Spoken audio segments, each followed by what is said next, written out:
Dunyoda sizga biroz zulm qilsa, haqingizni olib ketsa, haqingizni undira olmasdan, unga javob bera olmasdan ishingiz ezilib qoladi. Tuhmat bo'ladi.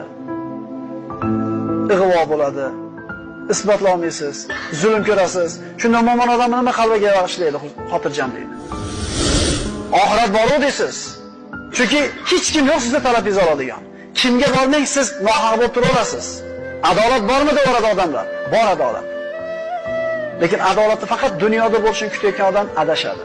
Alloh taolo aytayapti: "Ey Muhammad, siz hargiz Alloh zolim kimsalarni qilayotgan amallardan g'ofil deb o'ylamang.